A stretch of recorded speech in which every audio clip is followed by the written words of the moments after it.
Uday. Don't create panic please. इतना panic क्यों है भाई?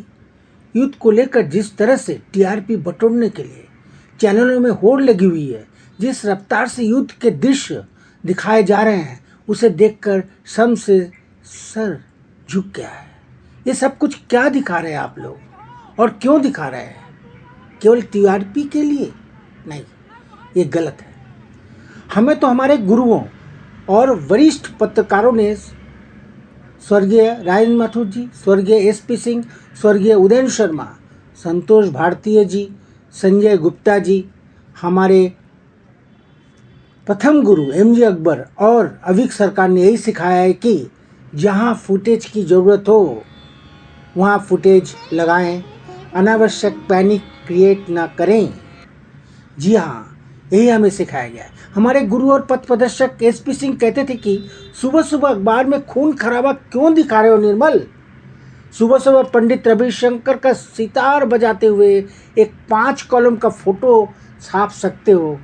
देखकर लोग पुलकित हो जाएंगे, खुश हो जाएंगे, और तुम्हें भी वाहवाही मिलेगी और हमारे मालिकान भी खुश हो जाएंगे। लेकिन आज ये सब क्या हो रहा है? लड़ाई के फुटेज तो हैं, साथ ही एक अदृश्य डर भी हमें सताता है जब हम इन दृश्यों को देखते हैं और हम पैनिक में चले जाते हैं। सवाल यही है कि लोगों में पैनिक सिर्फ और सिर्फ टीआरपी बढ़ाने के लिए क्यों किया जा रहा है?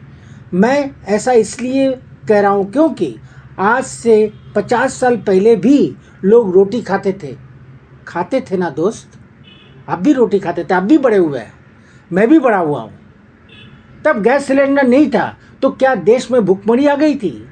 मैं आज 70 साल का हूँ, 50 साल पहले की बात इसलिए बता रहा हूँ। क्या हम लोग रोटी खाकर बड़े नहीं हुए हैं? जरा सोचिए, सोचने के लिए अभी भी वक्त है। टीआरपी बटोरने वाले इन पत्रकारों के पास अभी भी वक्त है, सुधर जाइए। हम पहले तेहरान थे, फिर तेहरान से मशहद आए।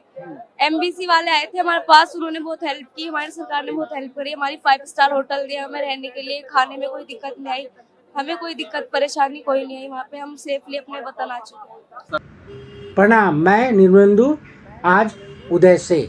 सवाल कि क्या टीआरपी के लिए आप लोग इसी तरह से लोगों को दिन भर डराते रहेंगे? कोई लिख रहा है हित के लिए जंग जारी, तो कोई लिख रहा है महायुद्ध का महाकवरेज, तो कोई कुछ और लिख रहा है। हमारे देश में तो महायुद्ध नहीं हो रहा है। लिखने में कोई बुराई नहीं है, हाँ जी, लिखने में कोई बुराई नहीं है, लेकिन लड़ाई के दृश्यों को क्यों बार बार दिखाया जा रहा है? टीआरपी के लिए केवल फुटेज दिखाकर लोगों को डराया जा रहा है, लोगों को परेशान किया जा रहा है, पैनिक क्रिएट किया जा रहा है। इस तरह से फुटेज दिखाकर लोगों को डराना पत्रकारिता के उसूलों के खिलाफ है। ये हम सब जानते हैं जिन लोगों ने पत्रकारिता की पढ़ाई की है। सुबह सुबह लोग उठकर जब टीवी ऑन करते हैं तो अगर उनको एक अच्छा पिक्चर देखने को मिल जाएगा तो खुश हो जाएंगे, लेकिन ये दृश्य क्यों दिखाए जा रहे हैं? कभी मैं भी चैनलों में काम कर चुका हूँ, न्यूज़ 24, P7 न्यूज़ चैनल और जी न्यूज़ में। यूथ की खबरें क्यों दिन भर ये चैनल वाले दिखा रहे हैं हमें अच्छी तरह पता है।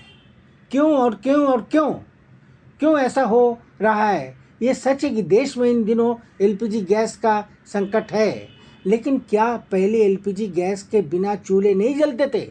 जबकि हम सब जानते हैं कि ईरान में अमेरिका की हवाई दूरी 12,000 किलोमीटर है, भारत से ईरान की हवाई दूरी 3,000 किलोमीटर के आसपास है, और कोलकाता से अमेरिका की दूरी 14,000 किलोमीटर है।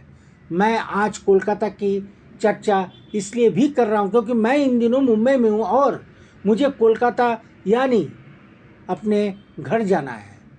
टिकट कटा हुआ है, लेकिन अचानक मेरी बेटी का 23 तारीख की रात 1 बजे फ़ोन आया कि आप लोग कोलकाता जाना कैंसिल कर दे। वो पैनिक में आ गई।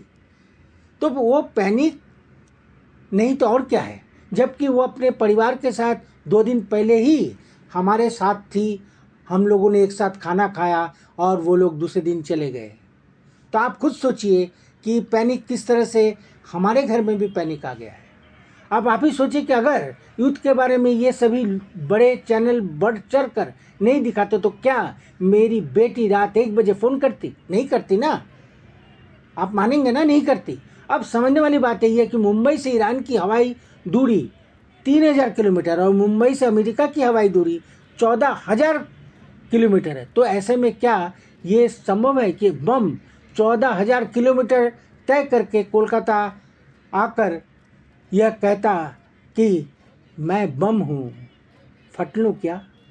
अतः चैनल्स के माध्यम से लोगों को डराना बंद कर दे प्लीज। थोड़ा सा शर्माए,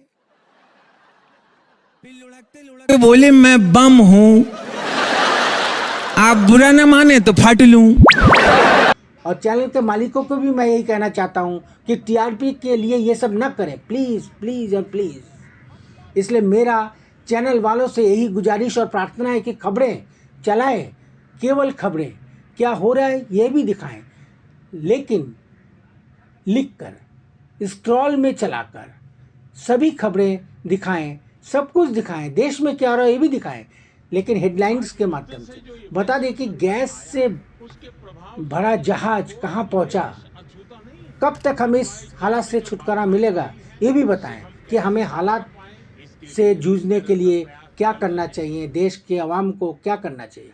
हाँ, एक बात याद रखें, हमारे नामचीन लीडर्स को चैनल में ना बिठाएं, बुजुर्ग शिक्षक विषयों के जानकार लोगों को, इतिहास के जानकार लोगों को बिठाएं जो कि ये बात बता सके कि वास्तविक रिपोर्ट क्या है, जैसे कि हम कुछ सीख सकें, जिन लोगों से हम कुछ सीख सकें। ये भी बताएं कि हमारे देश में सरकार क्या कर रही है। एक दूसरे पर आरोप न लगाकर हम ऐसे संगीन समय में एक दूसरे की मदद करें, बेवजह पैनिक क्रिएट ना करें प्लीज़। आशा की ज्योत जगाएं, क्योंकि यही गीता ने हमें सिखाया है कि ये समय भी नहीं रहेगा। प्रणाम। अगर आपको ये वीडियो अच्छा लगे तो शेयर जरूर करिए और लोगों को ये संदेश पहुंचाइए कि वो लोग टीवी उतना ही देखें जितनी जरूरत है, फालतू की चीजें न देखें और पैनिक में न जाएं। धन्यवाद। कुछ लोग हैं जो पैनिक क्रिएट करने का प्रयास कर रहे हैं, अपना एजेंडा चलाना चाहते हैं। मैं इस समय उन पर राजनीतिक टिप्पणी नहीं करना चाहता, लेकिन इतना जरूर कहूंगा कि ऐसा करके वो जनता के समक्ष खुद को एक्सपोज हो ही रहे हैं, पूरे देश का भी बड़ा नुकसान कर रहे हैं।